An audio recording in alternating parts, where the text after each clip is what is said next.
place is Switzerland. The time, early spring, 1978. An unusual team of people makes its way to a secret rendezvous. Their goal, a tiny mountain village named Schmidrutti. Head of the team is Lee Elders. Based in Phoenix, Arizona, he runs a company called Intercept that deals in industrial counter-espionage. Britt Elders, his wife and partner in Intercept, specializes in electronics. The third member of the team, also a partner and longtime associate, is Tom Welsh. They were brought here by Wendell Stevens, retired Air Force colonel and for over 20 years one of the world's leading UFO investigators. Their mission? To check out one of the most remarkable UFO cases ever reported. One that has been called alternately too good to be true, the hoax of the century, or the start of a new age for humankind. Steve, how long has this case been going on? Since 1975. How many sightings or experiences has this man had? Well, he's had over 30 that I've heard of so far. What makes the case so special in your mind? Why bring us all the way up here from Arizona? Man, up to now we've been dealing with just the tip of the iceberg. There's a mountain of evidence here. There's other witnesses, there's lots of photographs, there's recorded sounds, there's landing tracks, a lot of things in this case. Bigger than any case I ever saw before. How far are we from Zurich? About 35 miles, 35 kilometers, I think. Man, I've never seen so many switchbacks in my life. This is remote. Stevens leads them over a circuitous route, winding through back roads and stopping often along the way. Why all the precautions? Well, I didn't want to tell you this before, but this man's been shot at. Shot at? Yeah, somebody's trying to kill him. Why? I don't know. There's some people are spooked by this whole thing, and he's being threatened. That's My Lord. terrible. Thus begins what was to become a 5-year investigation. Before it is over, they will be embroiled in controversy and forced to use every resource at their command. Hi, Billy.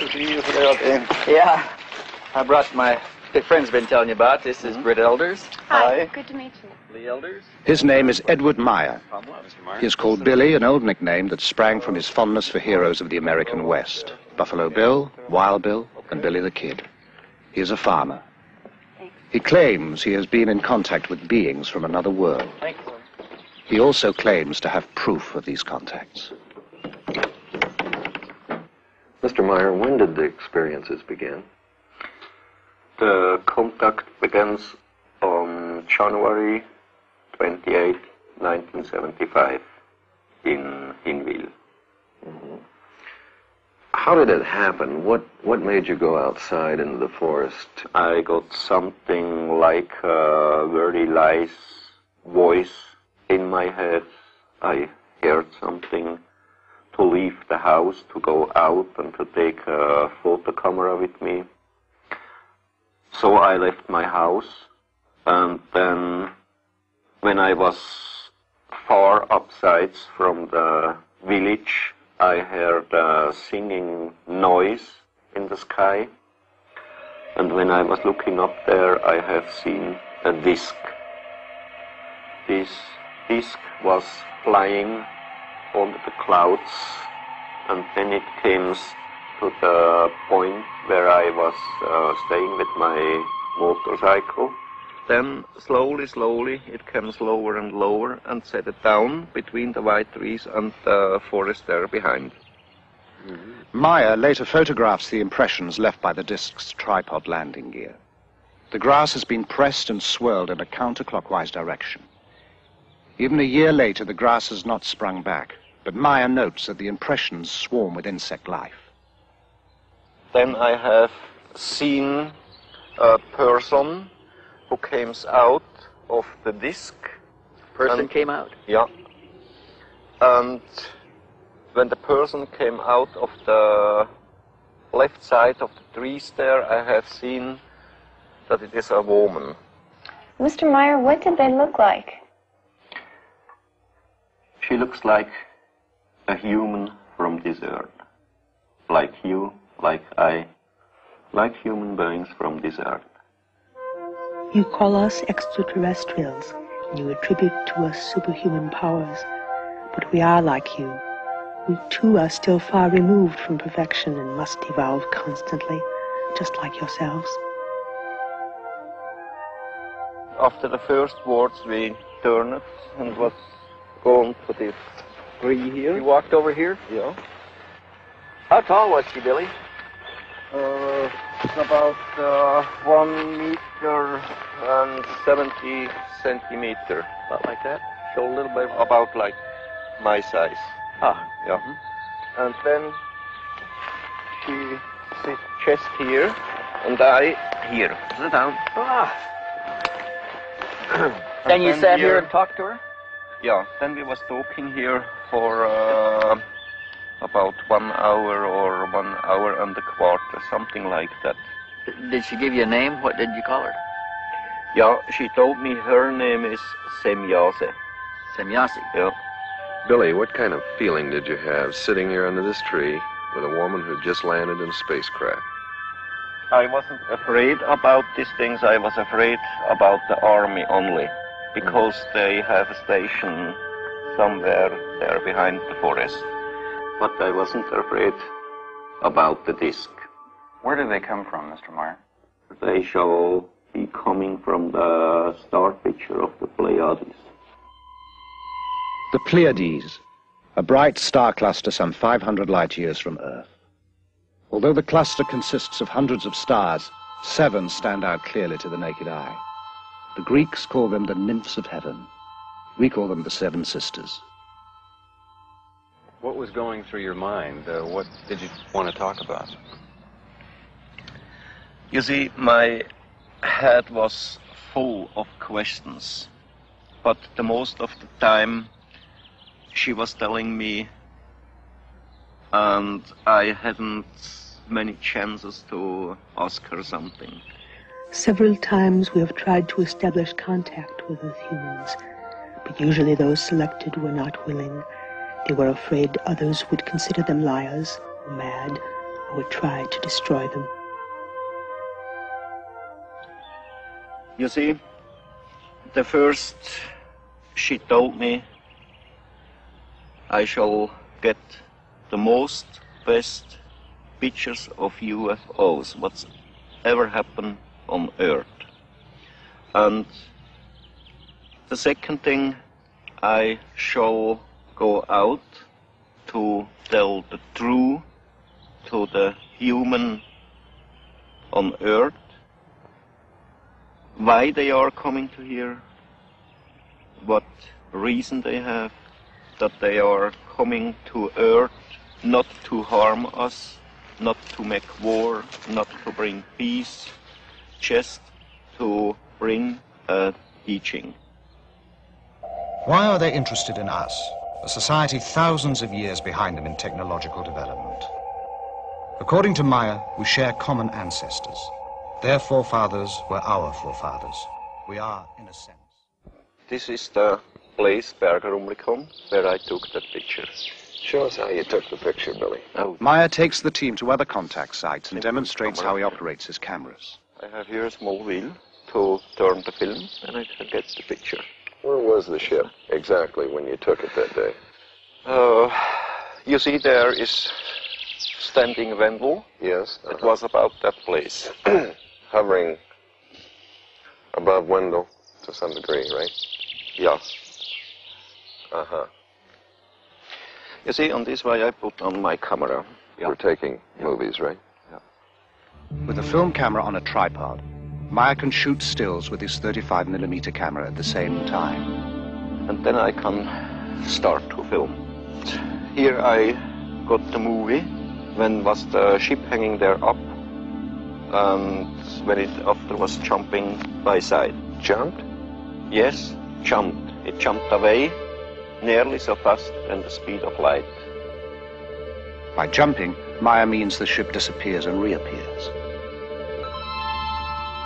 Each time I got electrical hit when the ship was jumping, and at later time they told me there shall be a very strong power field electrical power field, and from that out I always got the electrical hit.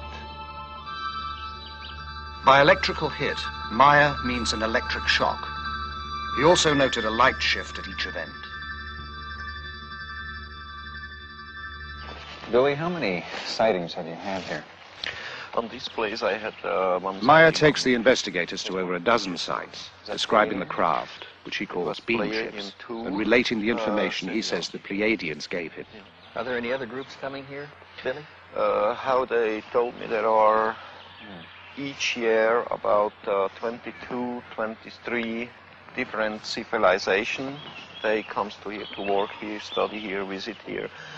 And other thing, there are, together with the Pleiadians, working here on Earth about 8 other groups, but they not belongs directly to the Pleiadian civilizations. But they work together with the Pleiadians. They work together with the Pleiadians. So there's an association of some kind between the Pleiadians and some others that are also... Yeah, exactly. Yeah. Well, how long have they been coming here? For the past 13,500 years about. 13,000? Yeah. And here we are on the place now where I got the movie picture. You see here, you see there the road, and on the middle of the distance to the road was the ship hanging in the air and bubbling in a very strong wind.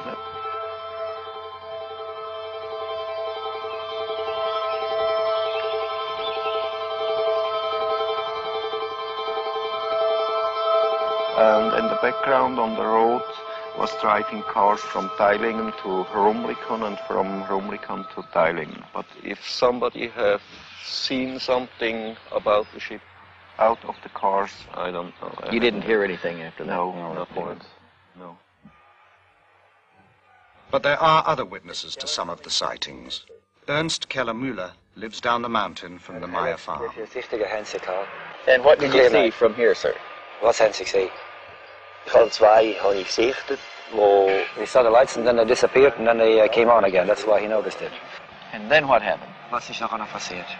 Dann hat sich das, was abgeleuchtet hat, hat sich dann leicht abgesenkt, ein Stück weit. That one that had the light going below also went down. Went down to the ground? Not all the way to the ground, but the other ones stayed in the same place and this one went further down.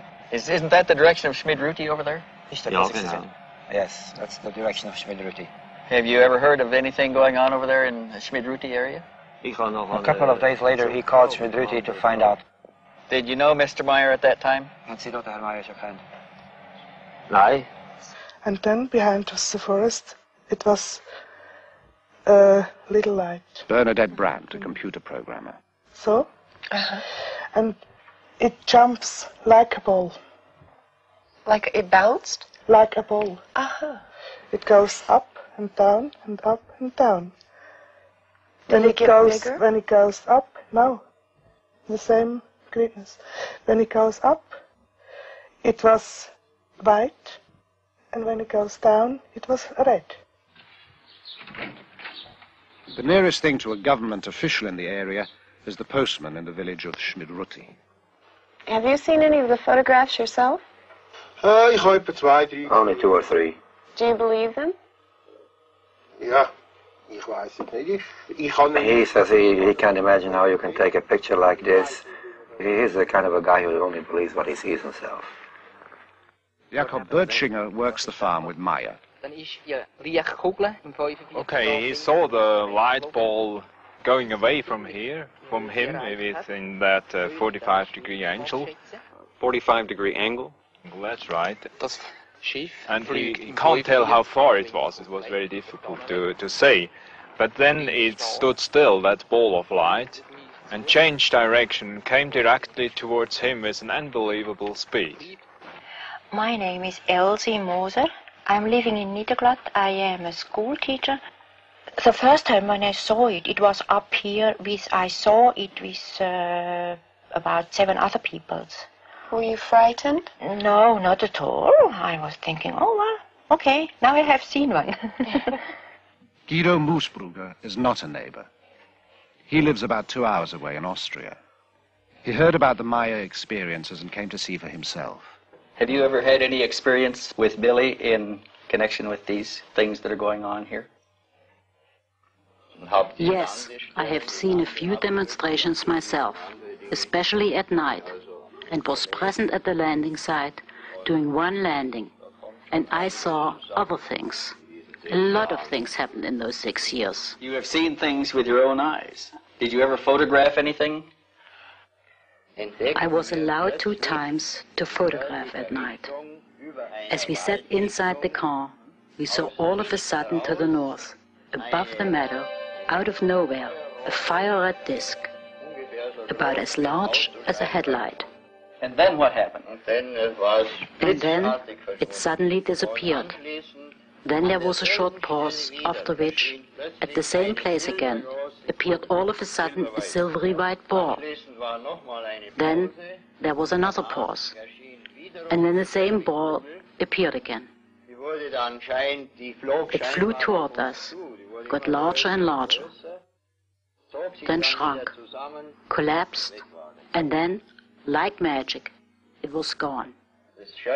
And best of all, it looked like a shower of sparks. In all, over 30 other witnesses corroborate Meiers' testimony. The contacts continue at a furious pace, sometimes 2 or 3 a week. Meier claims to have had over 130 meetings. He has taken hundreds of photographs and has over 3,000 pages of notes. For a long time, we've had an urge to contact someone who sincerely wants to be helpful in our mission. Here and there, we open such contacts with inhabitants of different worlds, but only when they have developed enough to become rational, thinking beings.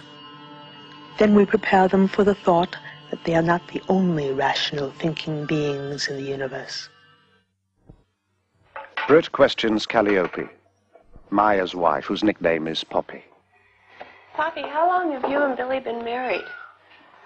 Now, 16 years. And you were married in Greece? Yes. Uh-huh. What did you think when Billy first told you about these experiences?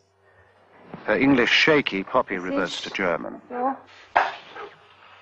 Ein bisschen schwierig am Anfang gewesen. It was difficult at the beginning. Weil because she never knows anything about this case. Oh, she didn't know? No. When did she find out? She says Billy takes a long time that her tell her something from the UFO. And then how did you feel about it? Unruhig einerseits, weil and she was thinking why this happened all to me. Billy shows her every time the picture that he takes, and so she was knowing about from the picture from the UFO. But she was very critical about this case and asking some questions about all this case, and it was very difficult for Bobby. Were there times when you had just had it up to here and you couldn't? She never was thinking to leaving this whole case, but she was crying and fighting against Billy and against the whole case. At one point, Poppy admits, she was so fed up she burned half the photographs.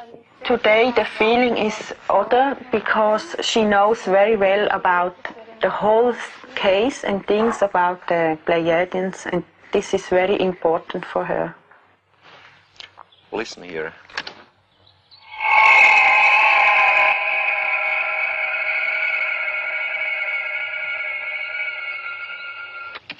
Wow.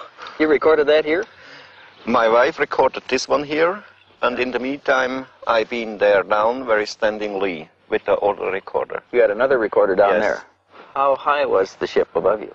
About 60 meters. 60 meters. How far would you estimate it is from here down there today?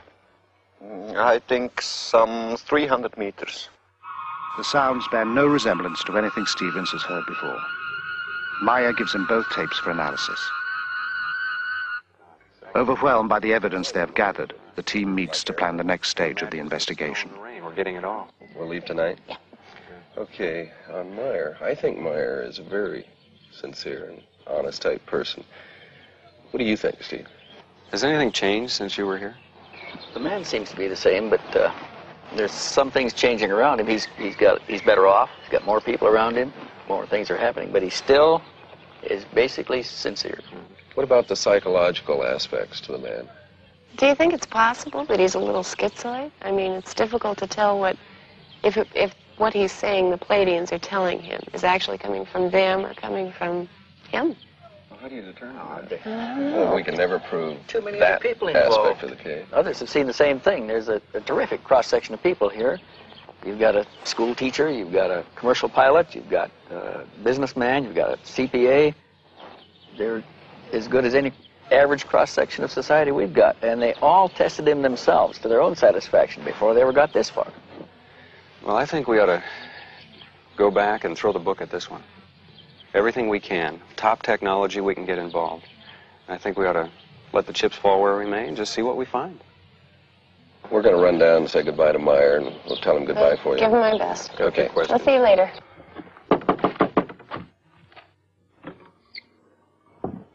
They've done what they can here. Meyer has turned over all his material, but he has one more surprise in store. So we want to thank you for all your time and trouble. Oh, yeah. Okay, just a moment, wait. Okay. I have you something. Oh, Here. what's this? Metal samples. Metal samples? Yeah. Where did you get these? I got it from Meiers, and she brought them from Era. Are they extraterrestrial? Yeah. Metal samples. The kind of hard evidence Stevens had hoped for.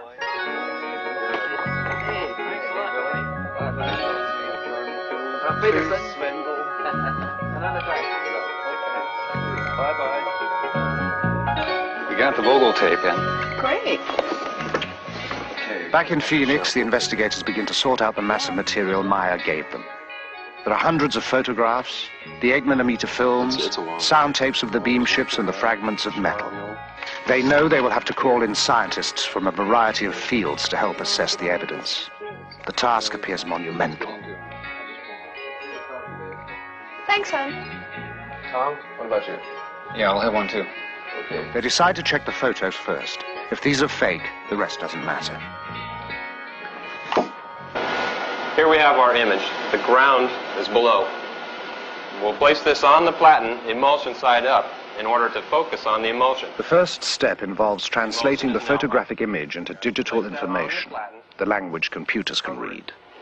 We can start this machine from the point which it is at now and scan 500 lines, 500 points per line, at a very small aperture, and watch the result of this scan being placed, digital information, keep in mind, onto a display.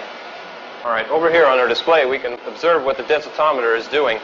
This microdensitometer is the same one used to help analyze the photos beamed back from space by the U.S. Pioneer mission. And tell it that we want to go 5 microns between each pixel.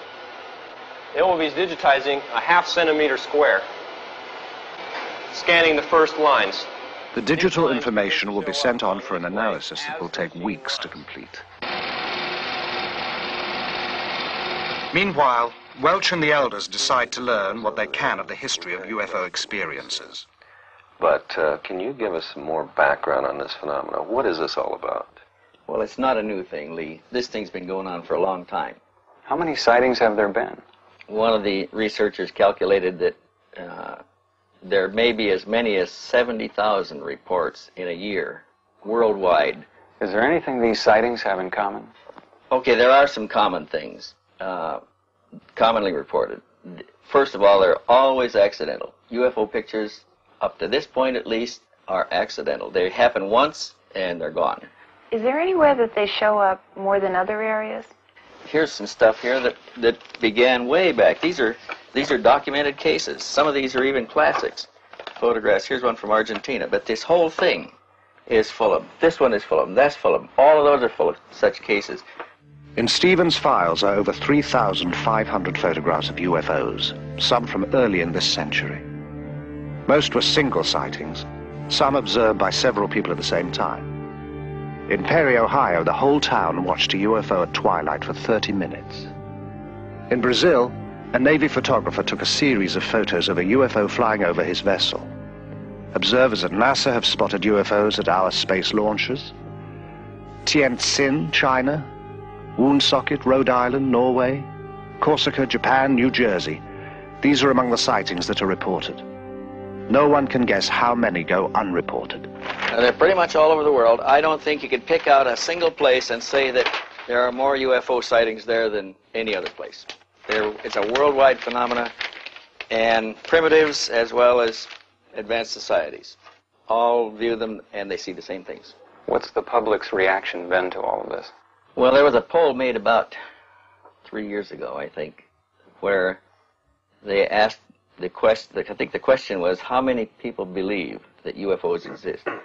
And this has been a progressive thing. It's been growing. And the last one showed something like 65% of the American population believes that UFOs exist. Why don't they contact our national leaders and land someplace like on the White House lawn?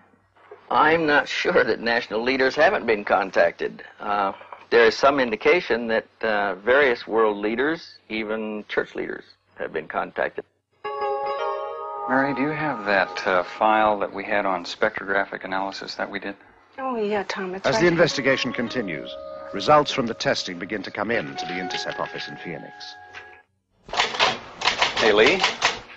Hey, Tom, what's up? Just got this back. We sent this photograph over to Neil Davies. Just got his report. Neil Davis. Physicist, aerospace industry subcontractor. Right, okay, got it. Examined the photograph with microdensitometer. Also, these you're seeing here are the black and white color separations that he did, and let's see what the results were here. Examination of these plots did not reveal any details which would cast doubt upon the authenticity of the photograph. And there's more. Color copy negatives, color separation. Nothing was found to indicate a hoax. And his conclusion is even more interesting. Let's see, black specks. Nothing was found in the examination of this print which could cause me to believe that the object in the photo is anything other than a large object photographed at distance from the camera. Meier reported 6 different configurations of Pleiadian beam ships. Davis analyzed what the investigators designated as Variation 2. Variation 3 now goes to computer analyst Jim Dilatoso. This is the new picture that we digitized last week using the microdensitometer. We transferred it over to floppy disk here.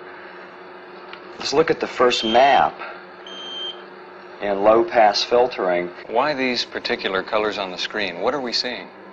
I mapped it in such a way that the real colors are not what we're seeing, but one shade of a color that's really similar to another one, like 2 shades of red, are in high contrast so that we can really see the difference. I see. Have you found any anomalies yet of any kind? Anything I find strange things, but nothing that would tell me that someone's tampered with the pictures. I see. Nothing indicating a hoax method or indicating superimposition or anything like that? Nothing that I can find. Have you been working on the grain at all yet? Yeah, I have. What we're seeing here is that the film grain holds up the way that it should. In the pixel distortion test, it appears to me and to the computer that this object was photographed in the same original piece of film at the same time that the background was photographed. In other words, no overlay. I would say these pictures are genuine. Extrapolating from Meier's accounts, Dilatoso programs the computer to duplicate the lights Meier observed on the craft. At the moment, he has no explanation for their apparent rotation. Mary, any calls? Yes, Steve called. He's at home, and you're to call CRQ. CRQ. Okay. Call Steve. Tell him I'll get back to him in about an hour. I'll take care of this now. Okay. Hey, Lee, look what I got here. Stevens has more news. We got a report back from Shellman. Sound analysis. He had sent the sound tapes Meier took of the craft to Robin Shellman, specialist in sound identification. Things. He found some things we didn't hear on there. Such as? Well, he picked up, besides the basic sound, he picked up a small dog barking. Of course, we could hear him. He picked up a European police siren. We never heard that. He picked up a crow cawing. Wait a minute. How in the hell does he pick all this stuff up? How does he determine the sound? They've got a sound bank back there that they match sounds in. They can identify known sounds. Okay, on this sound bank of his, anything there to match it? He said he can't match the basic sound. He can match all of the other sounds on the tape, but he can't match the sound of the object itself, the emitted sound. Now look at this. He's concluded up to this point that the machine must have been built for a specialized application. Recognizing the sounds from such a machine may be difficult. Also, later, Shellman will theorize from the sounds what those specialized applications might be. About 4 hertz.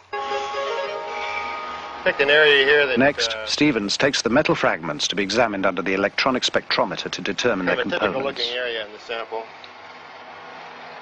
Preliminary examination of the metal has been done in Switzerland.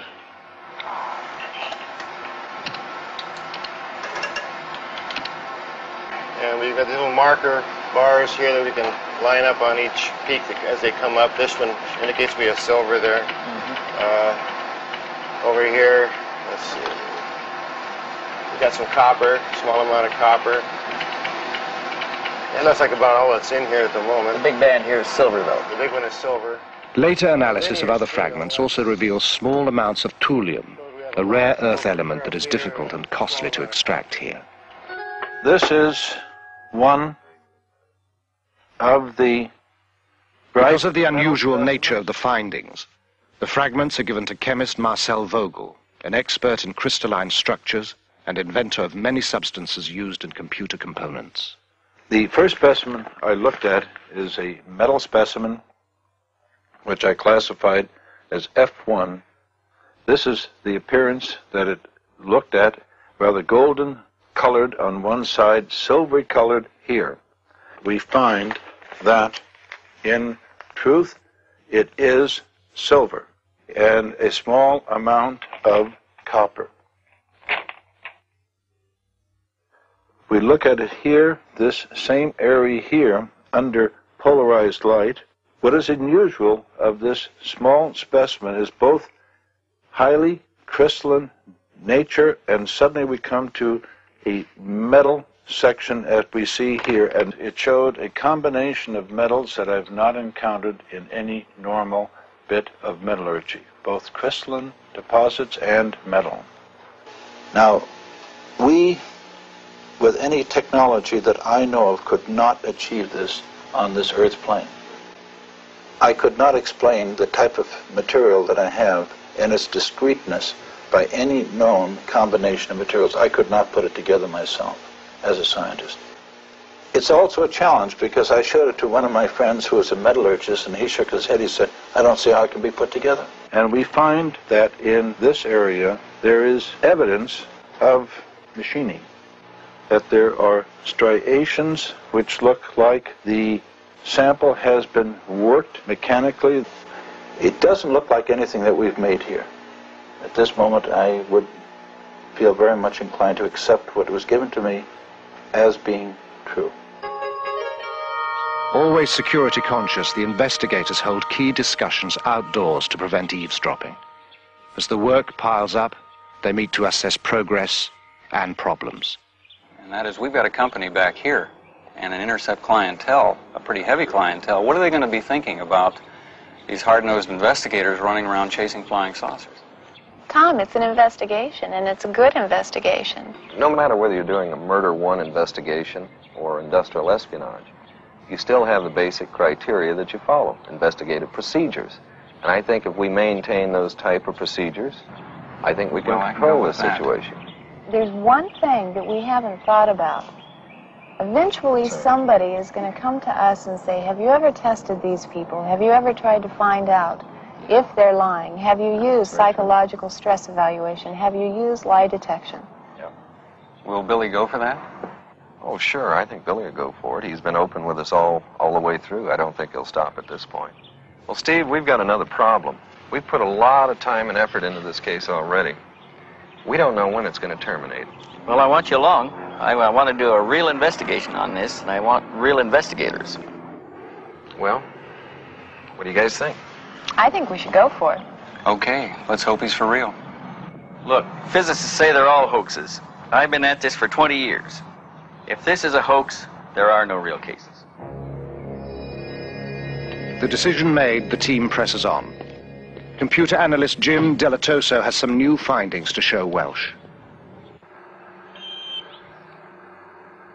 Let's go back and look at this picture again and get some information about the edges. I've discovered this interesting program for measuring the edges of things and comparing it to all the other edges in the pictures. Based on the relationship of those edges? The width of the edges and the properties in the edges. So we're stretching the data in the edges so we can count how many pixels wide it is. And it's very interesting what happens when you stretch them out, because it becomes very clear. Pixels, these little squares, like building blocks, and pretty easy to count. 6, 7. So this one ranges from 5 to 7 pixels wide, this edge. So we have our range here is from 6 to 8. Now what this tells us in looking at all of the edges on the object is, first of all, that it's not a flat piece of plywood hung in the air, or it's not a paste up that was done. It actually has shape to it. And in this case, a very wide range, which has to do with focus. Some of the object is more in focus than other parts of the object, which tells me right off at that point that we're dealing with something of size to it. With all the data they have amassed, the investigators have also come up with a lot of new questions. While they debate the necessity for another trip to Switzerland, a sudden crisis jolts them into a decision. There has been a phone call from Meier. Halfway between Phoenix, where the intercept offices are located, and Tucson, where Stevens lives, a spire of rock rises out of the desert floor. Part of the rim of a long-extinct volcano, Picacho Peak is noted locally as the site where the last battle of the Civil War was fought. It is here that Lee Elders and Stevens meet when necessary, again, far from curious ears. This time, Elders brings a disturbing message, one that will add a new urgency to their work. Hey, Lee, what's up? Hey, Steve, how are you? Good. What's going on? Oh, God, we've got some problems. Problems? Yeah, I just talked to Billy today, and someone tried to kidnap his daughter. What? Nina? Nina, right. God. Billy got there in time. It was two men. They were in a car. They used a knife. They tried to force her into the car. What about Nina? Is she all right? She's fine. No problems. He fired at one of them, and they escaped. No, they haven't identified any of them yet. The police are working on it, as I understand it. This happens to people. We've had it happen before. Other cases. We're going to set up some security measures over there. Get a trail on these people. I agree. We got to do something to take the energy out of this. Yeah, we do. We're going to go back. You want to go? When can we go? Very soon.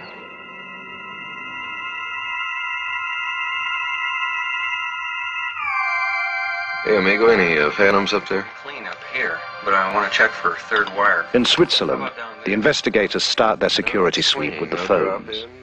No infinities? Everything looks all right. I tell you what, we better run a TDR up the hill, though, see if anything's hanging on the line. What do you think about, what can we do with the people? We've got to do something. There's two things we've got to do with them. One is we've got to get them to change the patterns, primarily Billy. Change their movements, change their patterns. Second thing we've got to do is we'll have to indoctrinate them on security. Probably set up a night watch situation of some kind. Have enough weapons here where they carry weapon, flashlight, walkie-talkie? Carry the whole thing. Patrol the grounds at night. New additions to the farmyard since their last visit include a pair of peacocks whose raucous squawks make them as effective guards as the farm geese. There are new photos, too, and more film. In some, the beam ship hovers by a tree. Meiers says they use trees as a kind of magnetic ground. Two or more ships in the same shot are almost unheard of in UFO photos. Meier has dozens of such pictures.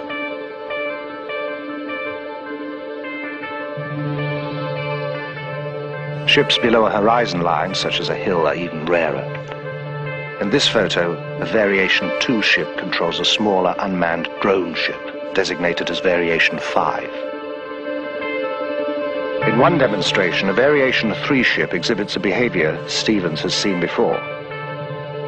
We have often reported a nipping flight.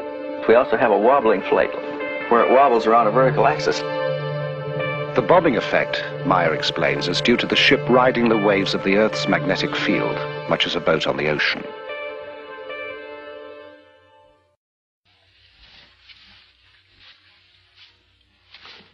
When Meier is about to have a contact, he receives a cooling sensation on his forehead. The communication is telepathic. He prepares carefully. He is usually taken aboard the beam ships, but is unable to describe their interiors very well. There are no words, he says. Apparently, they are totally unfamiliar. The gun is a precaution, due to the threats on his life. The hat is a favorite, one he picked up on his travels in the Middle East. The tattoo he received during a brief stint as a sailor. He dresses well because he can be gone for hours and the weather in these mountains changes constantly. The walkie-talkie is a necessity because he is often left far from where he parked the bike and must call to be picked up.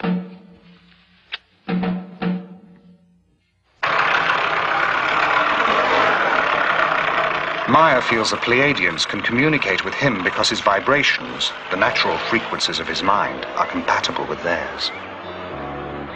Each human on Earth and each human over the whole universe has different vibrations. The vibrations of human is made out of his thinking, and the vibration themselves, they are something like magnetic electrical waves. And they are turning from human to human, from planet to planet, and over the whole space of the universe.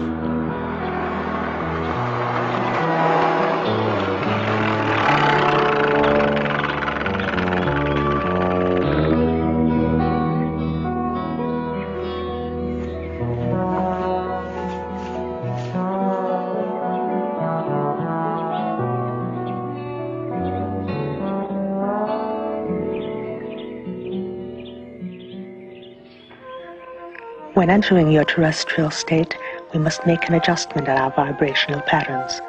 It is similar to you adjusting the fine-tuning on your communications devices. In our case, it allows for the clear perception necessary for an exchange to take place.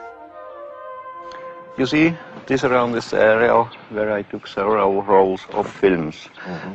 This picture here, I took over there. What size is that ship, Billy? They told me it's 7 meters. One of the most frequent spots for the contacts is Obersadeleg, a wide valley just 10 minutes from the farm at Schmidruti. Here, Meier took one of his most spectacular series of photographs. Between both roads. And you can see here these lighted trees here. That's there up. And here on the left side, this hill. What's happened there behind? And the trees here down, it's that one there. Yeah. Okay, then is this, where did this come in? This picture I took there, if you go left side a little bit, here, if you go down, like this way here. The beam ship stayed in the area for almost 20 minutes, flying slowly, often skimming the treetops, sometimes just hovering in place. And the ship was a little behind them when I took this picture. And just now the trees are growing up in the last months. They are about 1.5 or 2 meters higher than at the time when I took this picture. Then where did it move? It left that place to the left side. Something like... Yeah. Like this. And then it was moving over there. You see here the small tree where it's happened there. This one, that's that there. Did it come across in front of the trees like this? Yes, yes. And you can see there behind, left side of this one, this tree, the higher one there. Yeah. And after this picture, I got the other one to that position there. Further over? Yeah. Wait a minute, I think we got another one in here now. Yeah. The one in between there, right? I had to go back a little bit, there down, and from there I took the picture. That's the tree, there down, what you can see. The investigators are impressed by the vastness of the valley, the steep drops and the obvious difficulty of hanging models from anywhere to fake the pictures. The stunning clarity of the pictures and the accessibility of the site gives the investigators the chance to put the photos through another test. Billy, we're using this to measure distance. It's the latest in infrared measuring devices. It's actually a small computer. It's made by Wild Heerbrug here in Switzerland. And what we're trying to do here, Lee is up there with the reflector. And what this will do is send infrared light out and reflect out of that reflector back here. And this will rapidly tell us the distance and will also tell us how much higher or lower he is. That's about where you're standing, right there. That's right, the place, yes. Okay, we'll go to on systems. Yes, we've got 1,262 feet, 0.85. The precise measurements and photos are fed into the computer. The edges of known objects, such as the trees and the hills, are translated into pixels. Since these measurements are known, the number of pixels in the edge of the unknown object, the craft, gives its distance.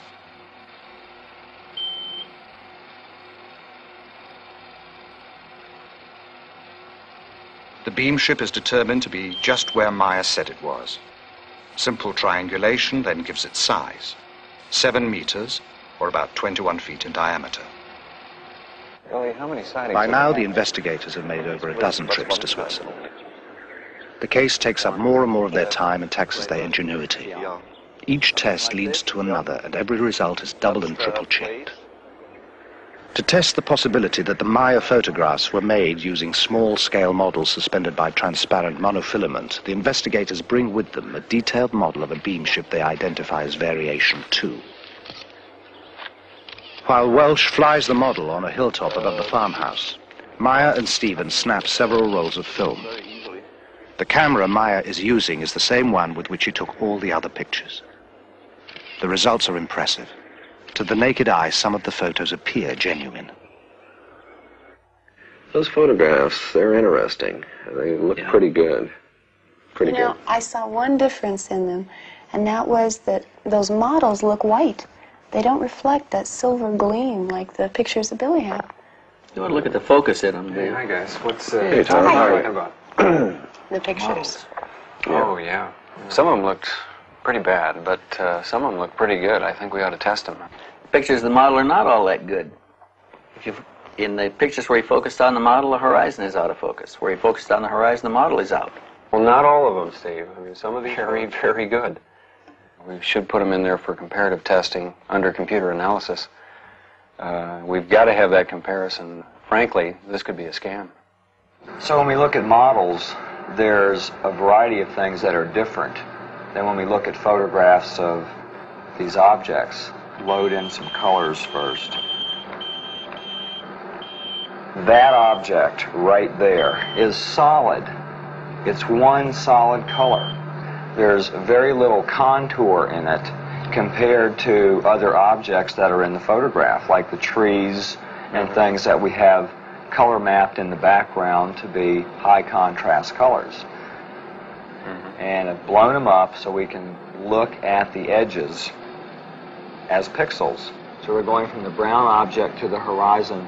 It takes 2 pixels. I mean, you can count it with your finger. You don't even need a computer. Why is that important? What does it mean? There's no contour to the object. Remember when we looked at the other photographs that were taken by Meier, the width of the edges ranged from 4 to 9. Point of the story. This is a small model. It's easy to tell small models. Well, we tested that fighter sequence, and that came out pretty good. We didn't find any strings in there. And when we got through blowing it up in the computer, we had the outline of the Mirage fighter, everything. The incident occurred at Schmarbühl. Meyer claims the jet made 22 passes at the beam ship. Computer analysis using the information from a known object, the Mirage fighter, shows again that the beam ship is the size and distance Meyer claims. What'd you find out from the base? You had some investigation going in that They're pretty area. tight here on military security, but they won't let us talk to the pilot. We did find somebody who claimed that he found a mechanic who worked in that squadron at that time, and there was an exercise going on, and an airplane did come back with the electrical system melted out. The fire control system had to change a lot of black boxes, get it operational again. What about Meyer? What are we going to do with him? I think we ought to put it to him, you know. Let's go for the man, find out if he's telling the truth, and put the full court press on him.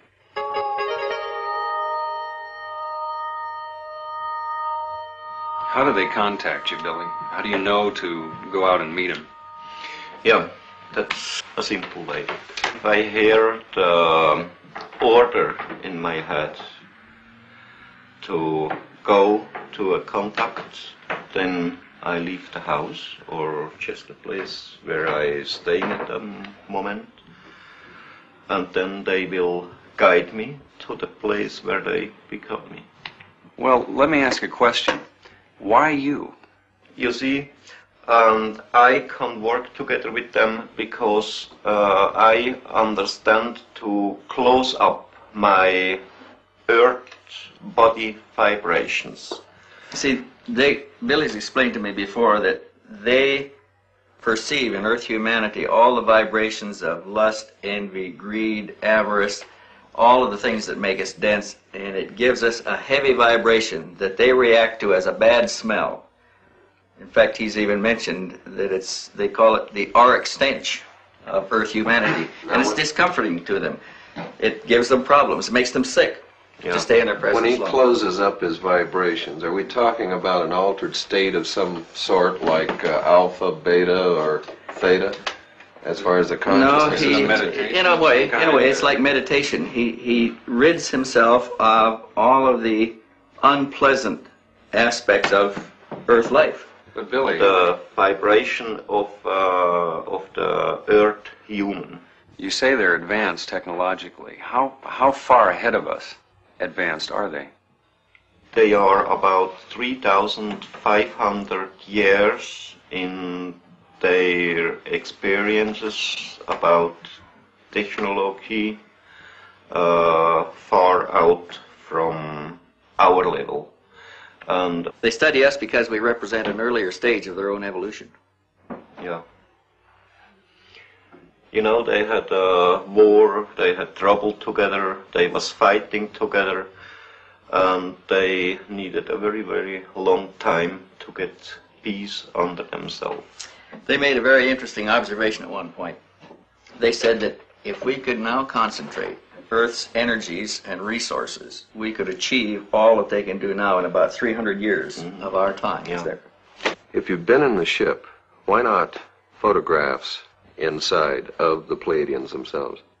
It's impossible to make it because there are powers inside, they always break the film.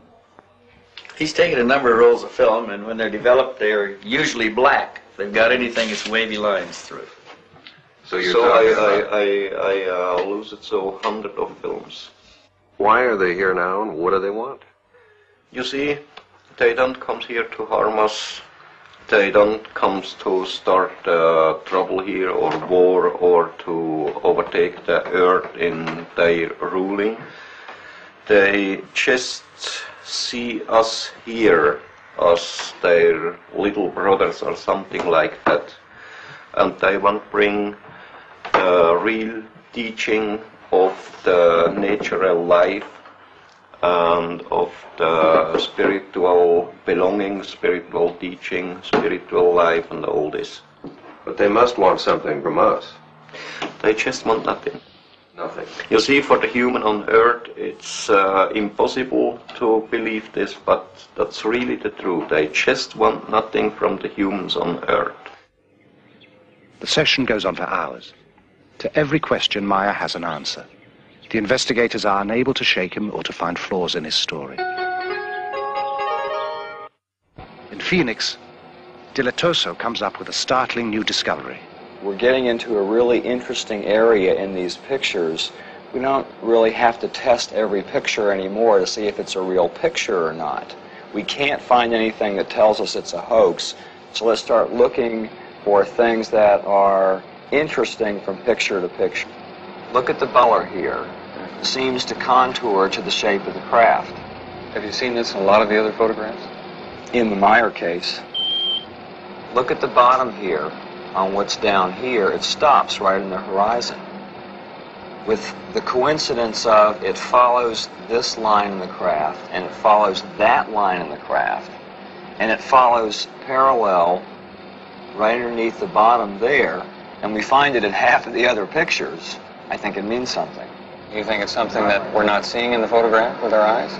We get some kind of an aura, whether it's infrared, thermal energy, as yet I don't know. I think that craft is putting out a force field. The team had shown the Meier material to a variety of experts in an attempt to learn if any of it could be duplicated.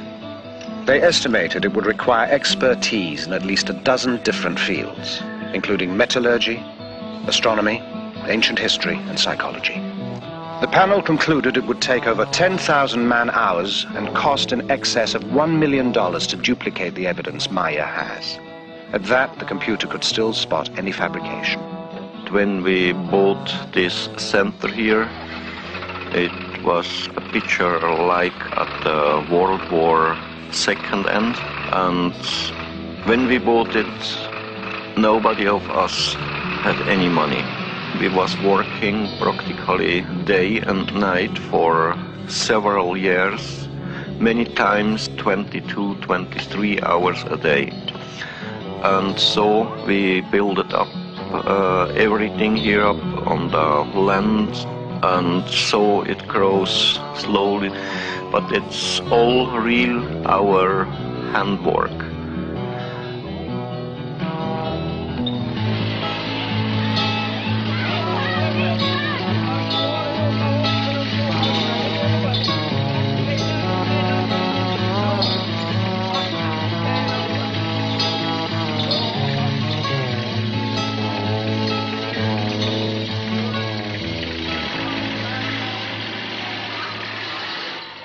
This is a psychological stress evaluation test, better known as PSE.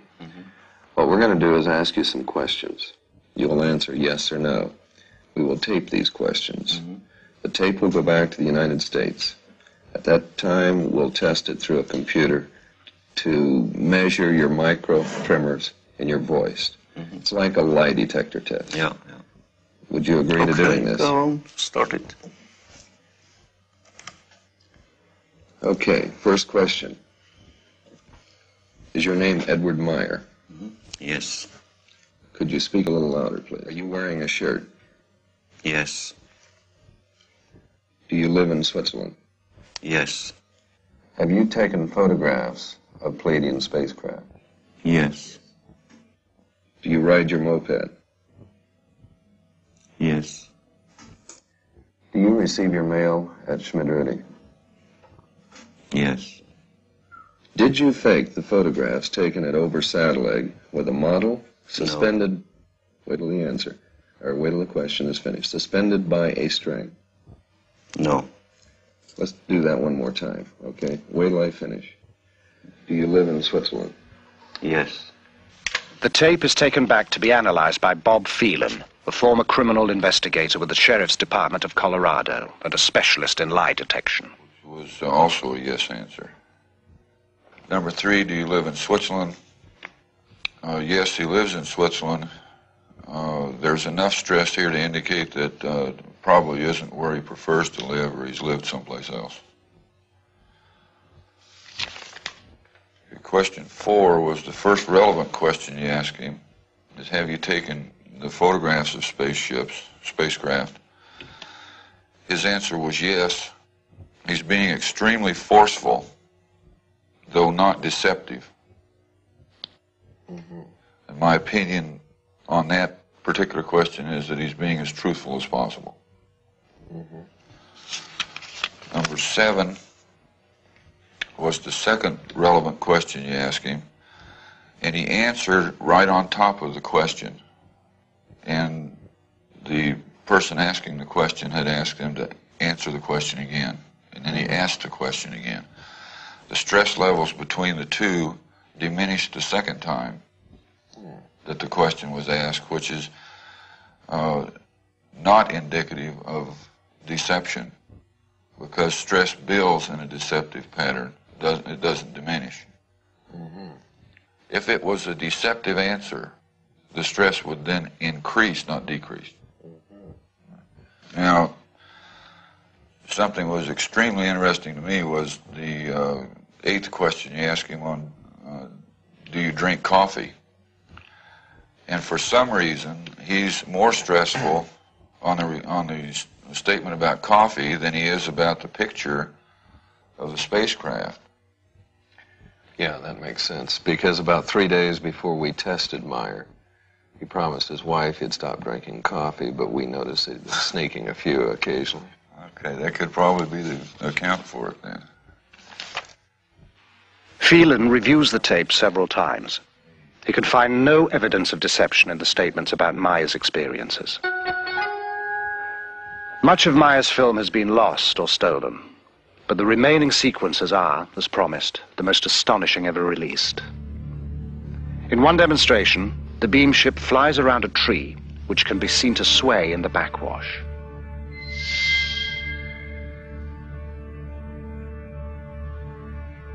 Once again, in slow motion.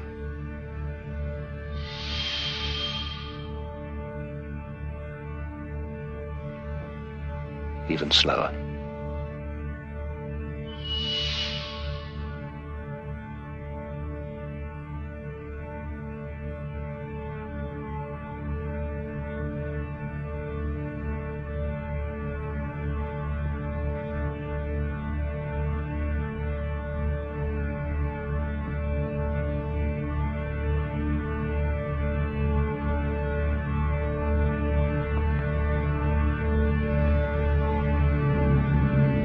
Later, Semyasi brings a new beam ship to pose for Meier's cameras. The variation quite unlike anything he has seen before.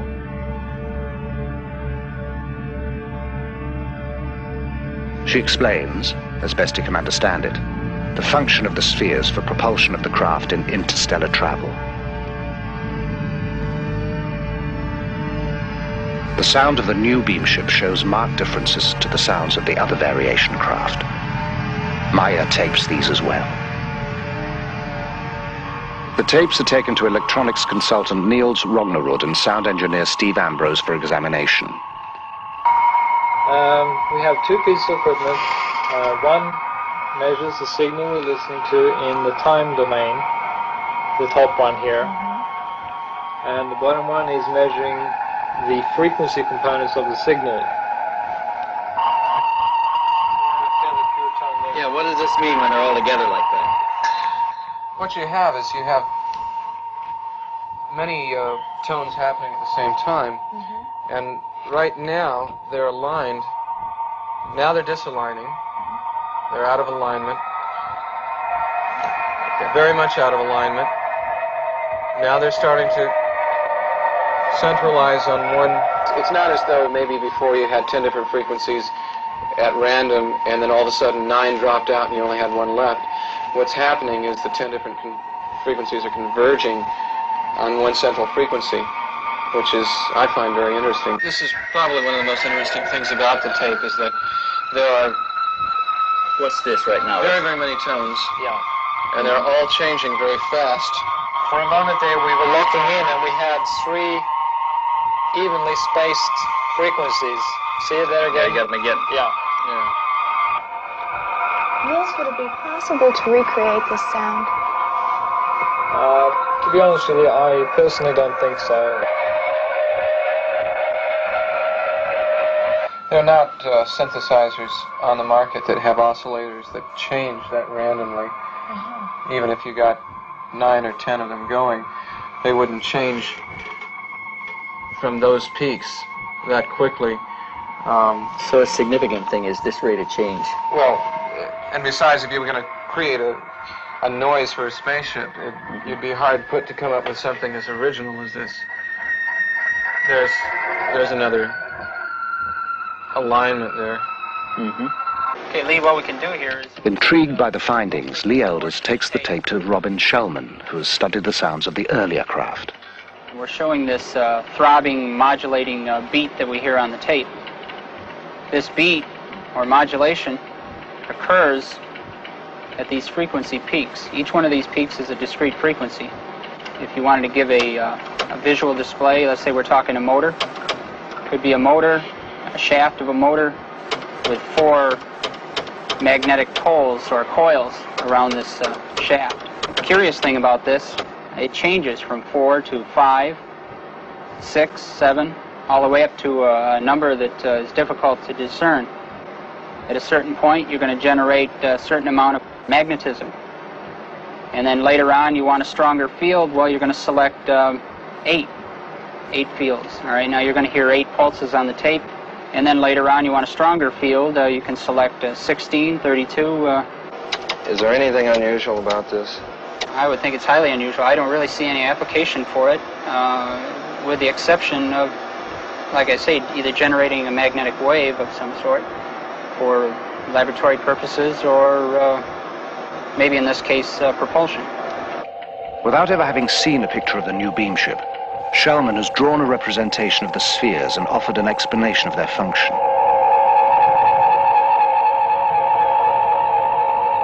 The tapes hold still another surprise. Also, another interesting point to note here is we have a steady, there seems to be a steady pattern all throughout all of this random signal.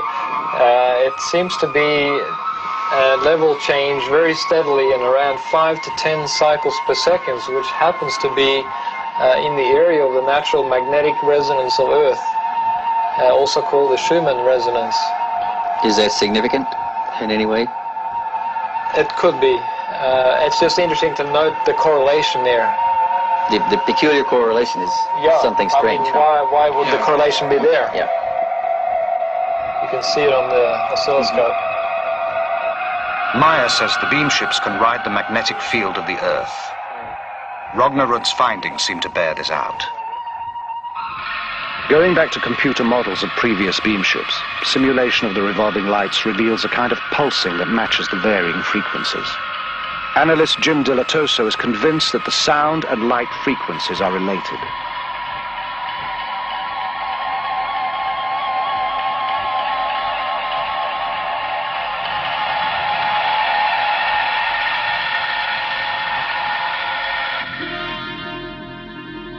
The phenomena might also explain the ability of the beam ships to suddenly disappear from sight and just as suddenly reappear. In this 8mm film, the beam ship at the top of the frame disappears and appears again almost simultaneously, just above the slope of the hill. As examined, the beam ship disappears and appears in the same frame, which means that less than 1/18 of a second has elapsed.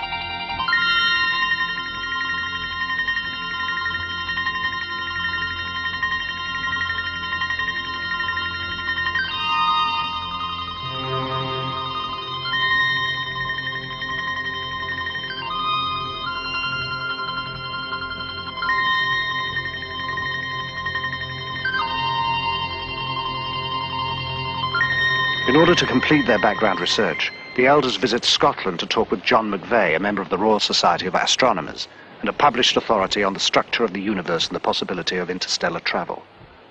Is it possible to travel from the Pleiades to this planet?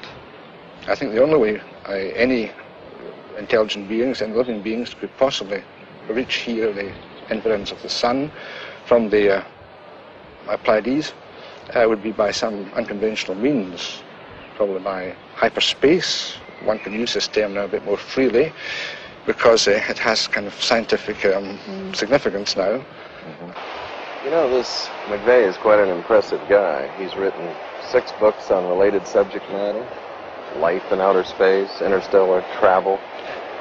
I think he knows quite a bit of what he's talking about myself. Yeah, I've got one question I'd like to ask him, though. What's that? I want to see if he's got any information on this historical connection we keep coming up with. Because we found it everywhere from the Incas to the Aztecs to the Greeks to the Romans to Egypt, everywhere. Possibly he's come across something in his research. Well, the Pleiades are very well known. In fact, they're a very ancient group. They're mentioned, in fact, in the Bible, in the book of Job. I can't just give you chapter and verse, but they are a very old group. And they've been used by many ancient civilizations to signify the approach of autumn, winter. Hippocrates recorded that summer begins with their rising and winter with their setting, and Greek temples are aligned to these events. The Great Pyramids of Egypt are also aligned to the Pleiades. To some African nations, they are known as the Seven Goddesses. In China, they are called the Seven Maidens, and they are the seven beneficent spirits of the Hindu Vedas. Curiously, in all these separate cultures, they are always referred to in the female. The Pleiadians told Meier they used females for their first contacts because they appeared less aggressive to early man. The Mayans celebrated the moment when the Pleiades reached their zenith as the most important event in their calendar. Pre-Incan peoples believed their gods came down from the Pleiades, and on the mysterious plains of Nazca, Peru, the Thunderbird marks the plaza of the Pleiades.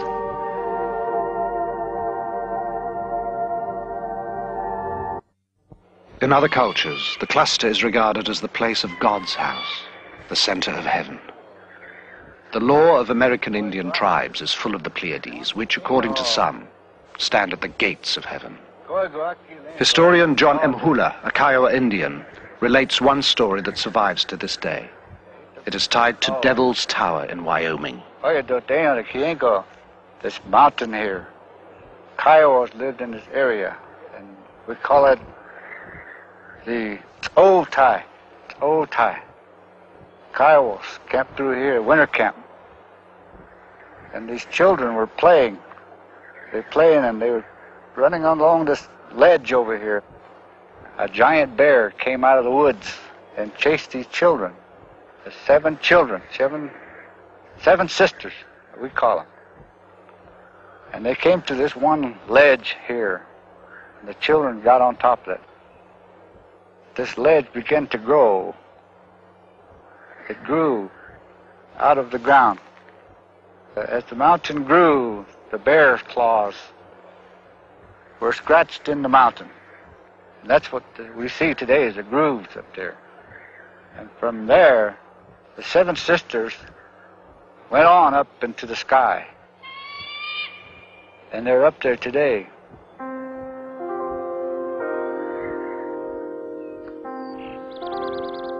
The Pleiadians today, they wasn't created and born on the Pleiadian planets. They came out of the planets of the system Lyra and Vega. But they was not created there because their forebears came from some other planets and other galaxy somewhere into space. Those space travelers who were the ancestors of Earth races came from star systems differing from yours in many respects. When these ancestors came to your planet too, there were already humans developing here.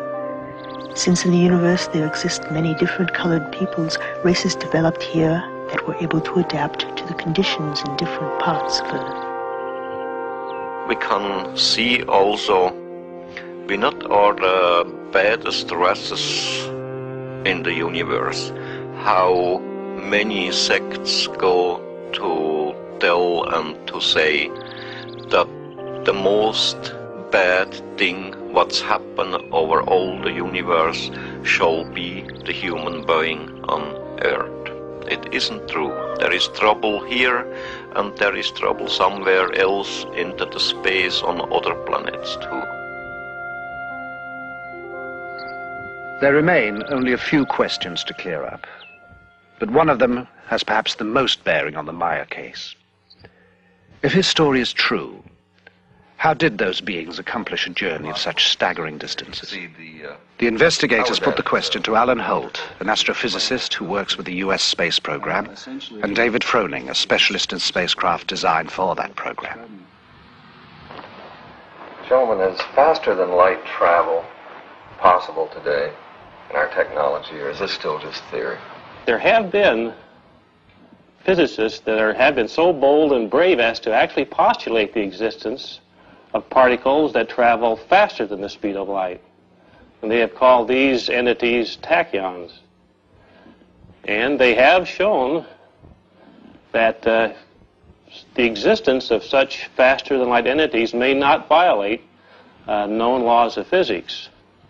I've worked on a kind of a field theory approach, which is basically an extension. I like to view it as an extension of Einstein's last work on a unified field theory. I really think that everything is pointing to a breakthrough that will make possible faster-than-light travel. Now, not all physicists will agree with that. How would it work? Well, I've represented here hyperspace currents by these blue and red lines. Down in here would be space and time. So space and time is what we're aware of and what we deal with in everyday life. But there could exist a higher dimensional space, a hyperspace, that we can interact with by certain configurations of electromagnetic energy patterns. So the concept here would be you start out with a certain pattern. Generally, you're tied in with the Earth's gravitational field and its hyperspace currents, but there's a low connection with perhaps a distant star. As you change the pattern, the connection with the Earth's gravitational field and its hyperspace currents decreases, and the connection with the distant star's pattern increases. And so, in effect, you're being pushed away from the Earth's gravitational field and pulled in to a gravitational field of a distant star. I had some artists do some work here showing a spacecraft leaving our solar system and going out of space and time. This red line represents the division between space and time and hyperspace. And the spacecraft, based on the propulsion concept I proposed, would use a field resonance effect to effectively jump into hyperspace, disappearing from space and time in our solar system, and then reappearing at a distant star. Mr. Froning, you showed me a diagram that you had worked up that's very similar to this, that describes a hyperspace leap in some fashion also. It's remarkable how similar they are. What I've tried to symbolize by this diagram is, first of all, the familiar space-time plane of existence shown here in blue of our physical world. At the journey's start, some distance is traveled and some time taken getting out of the solar system is shown by the curved line at the left. Then a hyperspace jump covers most of the distance with almost no lapse of time. Some time is taken again decelerating to the target, the curved line on the right. So this line here is very similar to the red line Alan has on his chart. That's right. Mm-hmm. That's right. This line he shows here, the jump I show here. Yeah. What shape would such ships have to be to make such a trip? I initially came up with this design, with a central circular symmetrical shape. This top figure shows a field resonance system in its space-time jump mode, where it initially rises up to a certain point, and as it rises up, as the pattern gets closer to the resonance point, the colors can change, showing the higher energy flow. And you do get an effect in this concept that is very similar to what is observed in some UFO sightings. Okay. Dave, concerning the Pleiades, they're about 500 light years away from our planet. What would you estimate the time in this form of travel? So we're talking about on the order of eight-hour transit times between the Earth and the system, such as the Pleiades star cluster. Mm-hmm. According to Meier, the Pleiadians make the trip in something over 7 hours. Meier also says that the Pleiadian beam ship's use of the magnetic field of the Earth is something our scientists are close to being able to accomplish as well.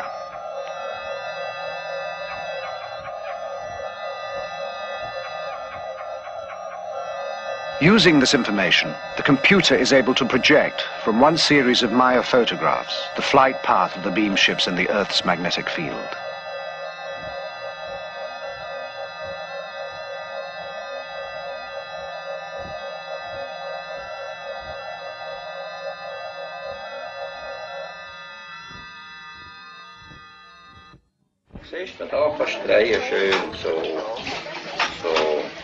While the contacts continue, life on the farm proceeds at an even more hectic pace. To help free Maya, volunteers take on a lot of the routine work. But their very presence, their questions, even their enthusiasm create as much strain as they relieve.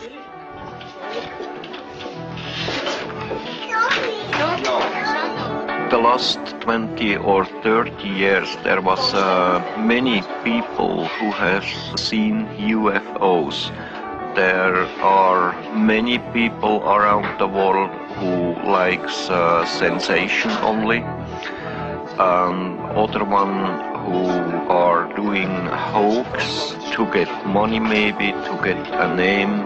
But there are really many contacts and many people who have seen UFOs.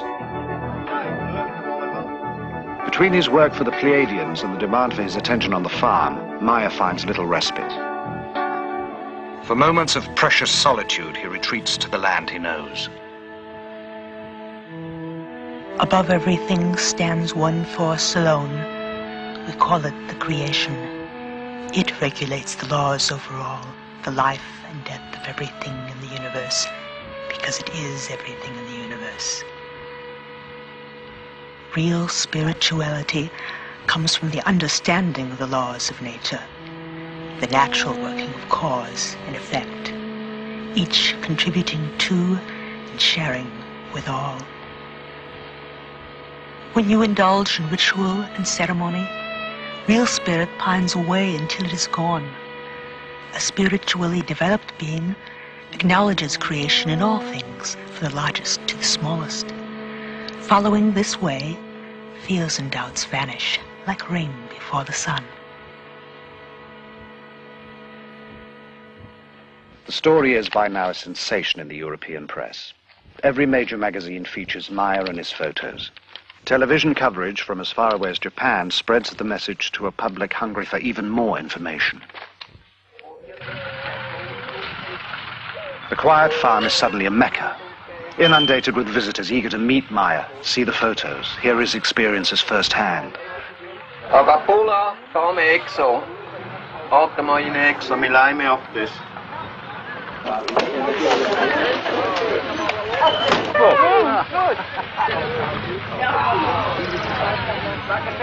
But Meier cannot refuse anyone. It is the promise he made to Semjase.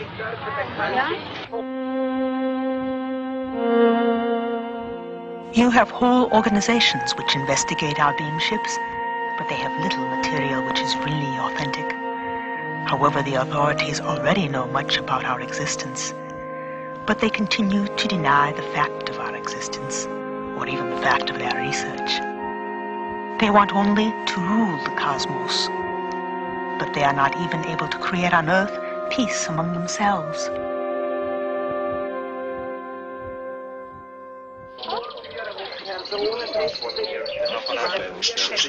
Many of those who come seek answers, assurance, even the promise that someone or something will save us.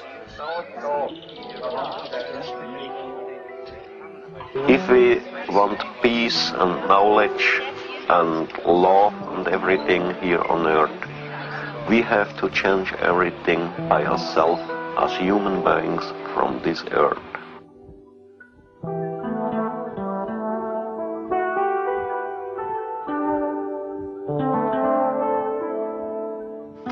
And you are... Despite a severe language barrier on both sides, Britt Elders has grown close to the Maya children. Yes. And Gilgamesh Meyer. Yes. Could you ask Atlantis for me if he's had any discussions with his friends in school about what has happened with the experiences? Manchmal, ja. And sometimes. Und dann, was haben sie gesagt? Und sie immer gesagt, They said always, it's not true what he say. And Methuselah, has he talked to any of his friends? Und du, hast du mit ihnen Mitschülern geredet? Ja. Und was haben sie gesagt? Wir haben immer gesagt, UFO Meiers. He said they make jokes with him and said to him, UFO Meier like this. And then they have to go to the teacher, and the teacher said to the other people, why you say UFO Meier to Methuselah? And so they are quiet now. Would you ask them for me if they wished that their father had never had these experiences? Atlantis say on one side yes, and the other side no. Why the one side yes? Want die UFO's... If Billy don't have seen this UFO, people don't come to us, and not so much fun for him. Not so much fun for him. It is especially hard on the children. With the publicity, security measures have tightened up. The children are taken to and from school, and their activities around the farm restricted. Most vestiges of a normal life have disappeared. But when a threat does appear, it is not from assassins or kidnappers, but a wholly unexpected source. One night, the household is awakened by a brilliant light that bathes the whole area in an eerie glow. Meyer, disturbed because he has had no telepathic indications, grabs his gun and his camera. The light changes shape and intensity. It moves out over the valley, illuminating the valley floor, rising and falling until dawn, and disappears. At his next contact, Meyer asks Samyasi about the phenomenon. She has no explanation. The Pleiadians do not know what the strange lights could have been. Meyer is shaken. You know, everything is going on more and more difficult. I get trouble. I get trouble here in Schmidrütti. I get trouble with the government, with the people around us. I can understand this, Billy. It's not unique. Anybody that has an experience runs into problems. But the experience is unique. You've got to keep going here. And that's true. But, you know, there come some people here from the morning to the evening. Too many of them. All of them want to talk with me. I get trouble with them because I say no. There is some other people who likes to kill me, who likes to kidnap the children. I know it's got to be very hard on you, Billy, but we've got to go on. Yeah, that's to say very easy for you, now, but not for me. I've put a lot of time in this. We've taken your pictures back, we've tested them, we've tested the metal, we've tested the sounds. They all test good. You've got the best evidence that we have in any case, and I've been at this for 20 years. Yeah. And we can't stop. And what you find out, all of it? Is it now true, or is it... Well, we're finding evidence that tends to support the case. It looks like it's really happening. Now, you have your own truth, and you know what's happening, but we've got to demonstrate this to ourselves. Please give it some serious thought. I need you. Yeah, that's true, but just now I don't know what I shall do, you know. I'm down, my nerves are playing crazy. My mind slowly is turning over. I have to think over about it. Please give it some serious thought, Billy. We can't stop now. We don't have any other way to go. But I think the world needs to know. I think you feel the world needs to know, but you just don't want to be the one. Somebody has to be. I know, but I have to think over about it. I don't know. Just now, I don't know. Grüezi. Grüezi. Danke. At the bottom of despair, an incident occurs that will reaffirm Meyer's faith and give him the inspiration to go on. Stevens forwards a letter he received from a woman who had been seeing her daughter off at the Zurich airport. She shot several pictures, the usual departure shots, ending with a shot of the plane taking off. When it was developed, an object she had not noticed in the viewfinder of the camera had been captured on film. From the configuration, Meyer recognizes it as one of the Pleiadian beam ships. Now he knows he is neither insane nor alone. For myself, I don't worry.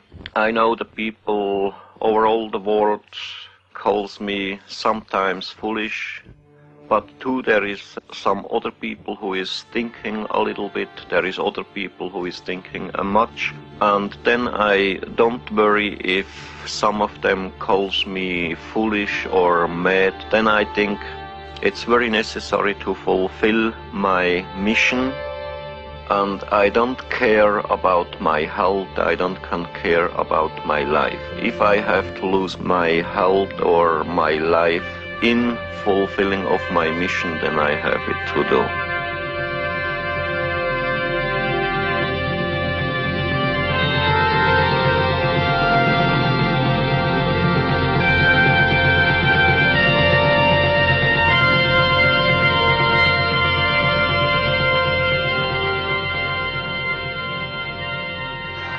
What you thinking, babe?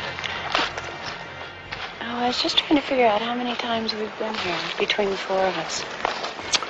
We've been here a total of almost 20 trips. Wow. 265 days. That's collectively between all four of us. And we're still searching. But I don't think there's much more we can do in the investigation end of it. I think it's pretty tight. I agree with you. I think we've reached our limit as far as an investigation is concerned. I think maybe now what we should think about doing is telling other people what we've done in the investigation and what we've found. Try to take some of the stigma off of it. I think we should talk about it and let everybody make their own decisions. Yeah. Ready to go home? Just about. Okay, wir sind heute also zusammengekommen, weil ich Bericht bekommen habe vom Lee. The investigators are anxious to release their findings. Meyer realizes this will expose the group at the farm to even greater pressures. He puts the issue to them, emphasizing that with wider publicity they can expect even further disruptions in their lives. But the others too feel it is time. They will do what they can.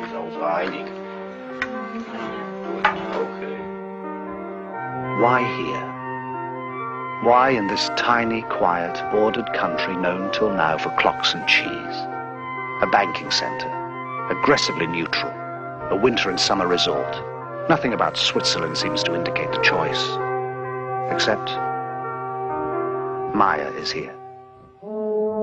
Pleiadians told me if I like, I can go with them to the Pleiadi, to stay there, to spend my life there.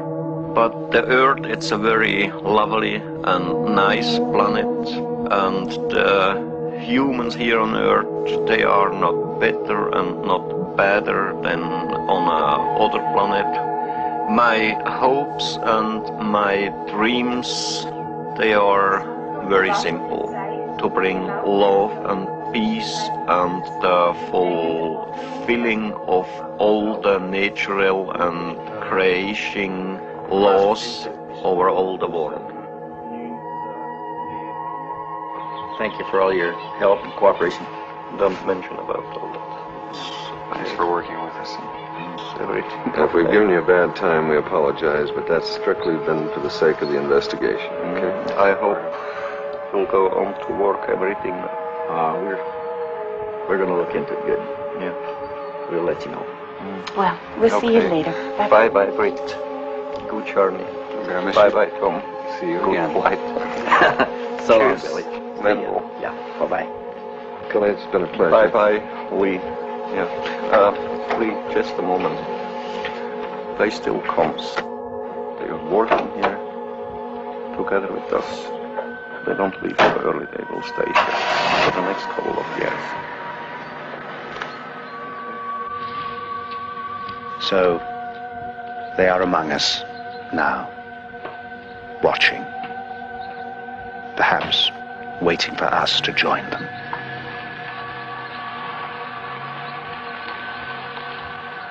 We are not superior beings, nor are we missionaries, but we feel duty-bound to the humans of Earth to tell them the only thing limiting the progress of the Earth human is the Earth human himself.